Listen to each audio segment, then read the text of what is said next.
حکیم لقمان رحمۃ اللہ علیہ فرماتے ہیں، زندگی میں کامیابی کا راز اگر آپ عقل مند ہیں تو بس یہ ہے کہ جب بھی موقع آئے آپ اس سے فائدہ اٹھانے کے لیے پہلے سے تیار ہوں۔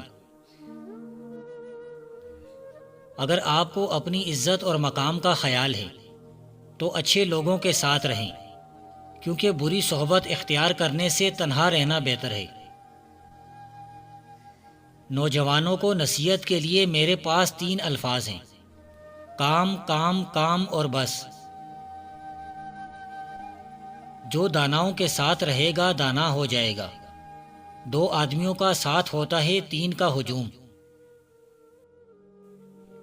جو بندہ دنیا میں رہ کر محبت سے بچتا رہا اس نے اپنے آپ کو بھی فائدہ پہنچایا اور دوسروں کو بھی۔ مصیبت کے وقت تو اللہ کا پتہ لگا لیتا ہے، جب مصیبت ختم ہو جاتی ہے تو کہتا ہے کہ خدا تک جانے کا راستہ کدھر ہے۔ ہم کس سے بھاگیں اپنے آپ سے، یہ ناممکن ہے۔ ہم کس سے سرتابی کریں خدا سے، یہ تو تباہی ہے۔ محبت کی طرف اشارہ کرنا بیان نہیں کیا جا سکتا، لیکن آپ اسے آنکھوں اور مسکراہٹوں میں دیکھ سکتے ہیں۔ مصروف لوگوں کے پاس آنسوؤں کے لیے وقت کہاں؟ ہر نیک کام اپنے لیے خود جگہ بنا لیتا ہے۔ تمام مہربان دلوں کے لیے جنت کے دروازے کھلے ہیں۔ مصائب ایسے اوزار ہیں جن کی مدد سے خدا سے ہمیں بہتر مقاصد کے لیے تیار کرتا ہے۔ مصائب سے بہتر کوئی استاد نہیں۔ مصائب برداشت کرنا لیکن جمے رہنا کتنی عظیم چیز ہے۔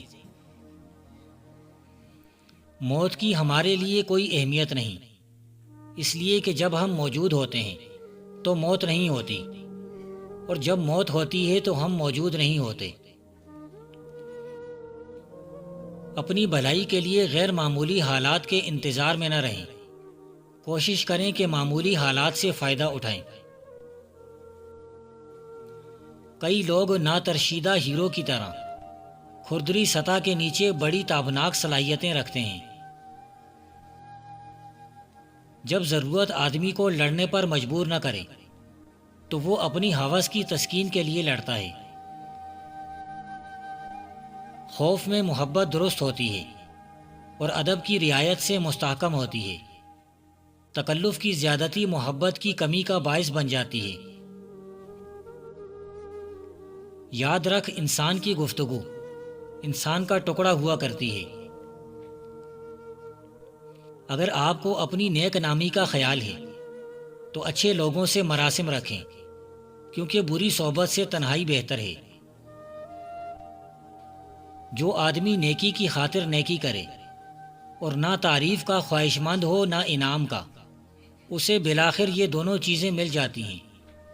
نیکی کا آغاز مشکل اور انجام خوش آئندہ ہوتا ہے، بدی کی ابتدا اچھی اور انجام تلخ ہے۔ بینائی کمزور ہوتی جا رہی ہو تو سبز ٹماٹر کو ٹکٹکی باندھ کر دیکھو، بینائی تیز ہو جائے گی۔ کہا خالی ذہن کی عکاسی کرتا ہے۔ جیسے جیسے سونے کے ڈھیر میں اضافہ ہوتا جاتا ہے ہوس بڑھتی ہی چلی جاتی ہے۔ اونچا اڑنے کی خواہش آدمی میں ایک ایسا جذبہ ہے کہ وہ کتنی ہی بلندی پر پہنچ جائے مطمئن نہیں ہوتا۔ عورت پر صرف وہی مرد غالب رہتا ہے جو جاہل اور بیوقوف ہو، کیونکہ وہ تندی اور نہایت اکھڑ پن کے ساتھ چلتا ہے۔ اگرچہ آگ چنگاریوں کی وجہ سے سرخ ہوتی ہے، لیکن تو اس آگ کے کاموں کی سیاہ کاریاں دیکھ۔ جب تک تو بیداری کی گفتگو میں محو ہے تو خواب کی گفتگو سے کس طرح خوشبو حاصل کرے گا؟ اطاعت ضروری ہے، ورنہ توکل کا خیال تہمت ہے۔ عظیم شہر وہ ہے جہاں عظیم مرد اور عورتیں رہتی ہیں، چاہے یہ چند جھونپڑوں پر ہی کیوں نہ مشتمل ہو۔ عظمت کی طرف کوئی پھولوں کا بھرا راستہ نہیں جاتا، عظمت کے راستے بالآخر قبر ہی کی طرف جاتے ہیں۔ عزت اور محبت کا آپس میں اچھا ملاپ نہیں، اور نہ ہی یہ دونوں زیادہ دور تک ساتھ چلتی ہیں۔ کم عمر والے کے گناہ اپنے سے کم جان کر اس کی عزت کرو۔ گناہ پر نادم نہ ہونا ایک ایسا مرض ہے جو لا علاج ہے۔ بحث و مباحثہ ہمیشہ خطرناک ہوتا ہے، اس سے اکثر سرد مہری اور غلط فہمی بڑھتی ہے۔ ممکن ہے کہ تم اپنے دوست سے جیت جاؤ، مگر ساتھ ہی تم اپنے دوست کو بھی کھو دو گے۔ دنیا میں کھونا دام گرفتاری ہے۔ دیکھو ماہی یعنی لب بستہ بند منہ والی مچھلی کانٹے کی گرفت میں نہیں آ سکتی۔ توکل میں غیر پر بھروسہ سراسر غلط اور بیوقوفی ہے۔ جس بندے نے دنیا کی جستجو کی، گویا اس نے باطل کی جستجو کی۔ بے شک توکل رہنما ہے اور سبب اختیار کرنا پیغمبر کی سنت ہے۔ تو سال ہا سال سے کھا پی رہا ہے اور تیرے رزق میں کمی نہیں آئی، پس تو کل کی فکر کو چھوڑ کر اور ماضی سے سبق لے۔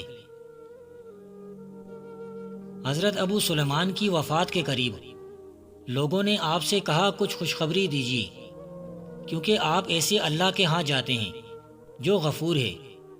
فرمایا میں ایسے اللہ کی خدمت میں جاتا ہوں جو گناہ صغیرہ کا حساب لیتا ہے اور گناہ کبیرہ پر عذاب کرتا ہے، یہ فرما کر انتقال کیا۔ تمام کاموں کے واسطے معین جگہ ہونی چاہیے اور ہر کام کے واسطے وقت مقرر ہونا چاہیے۔ زندگی کیا ہے؟ صرف وقت۔ بس اگر ہم اسے ضائع کرتے ہیں تو گویا زندگی برباد کرتے ہیں۔ زندگی کے تمام غم برداشت کیے جا سکتے ہیں، شرط یہ ہے کہ کھانے کے لیے روٹی ہو۔ یہ ہمارا غرور ہے جو دوسروں کے غرور کو ہمارے لیے ناقابل برداشت بنا دیتا ہے۔ ناشکری منحوس اور نامبارک ہوتی ہے۔ اے مخاطب، تو جا اور حکومت کے سبب مخلوق خدا پر ظلم کرتا ہے تو سمجھ لے کہ تو اپنے لیے عذاب اور رسوائی کا کنواں کھودتا ہے۔ 3 چیزیں محبت بڑھانے کا ذریعہ ہیں۔ اول سلام کرنا، دوم دوسروں کے لیے مجلس میں جگہ بنانا، اور سوم مخاطب کو بہترین نام سے پکارنا۔ جو دوسروں پر احسان جتانے کا خواہش مند ہے وہ دروازہ کھٹکھٹاتا ہے۔ جس کے دل میں محبت ہے اس کے لیے دروازے کھلے ہیں۔ شہد کے ساتھ پستہ ملا کر بچے کے منہ میں رکھیں تو بچے کا توتلا پن ختم ہو جائے گا۔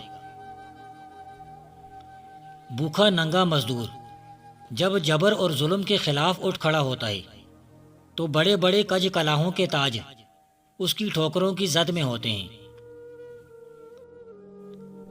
اگر دولت مند ہونا چاہتے ہو یا کوئی بھی مشکل پریشانی پیش آ جائے تو یہ کلمات دل کی گہرائیوں سے رو کر گڑ گڑا کر اللہ کے حضور انگلیوں پر گن کر صرف 11 مرتبہ پڑھ لیں۔ جتنا زیادہ پڑھ سکتے ہیں اتنا بہتر ہوگا۔ لا الہ الا انت سبحانک انی کنت من الظالمین۔ ساری پریشانیاں مشکلات انشاءاللہ دور ہو جائیں گی۔ غیب سے ایسی مدد آئے گی کہ سب حیران رہ جائیں گے۔ جو رب سے جدا ہوا چاہے پھر وہ ہزاروں سہارے رکھے، وہ بے سہارا ہی ہے۔ بات چیت کا سلیقہ بھی ایک بہت بڑا فن ہے۔ بیوقوف کو بیوقوفانہ طرز میں جواب نہ دو، ایسا نہ ہو کہ تم بھی اسی طرح بن جاؤ۔ دیندار کو شہوت کی آگ نہیں جلاتی، سرکشوں کو زمین کی تہ میں لے جاتی ہے۔ اے خدا، لاکھوں جال اور دانے ہیں اور ہم لالچی بھوکے پرندوں کی طرح ہیں۔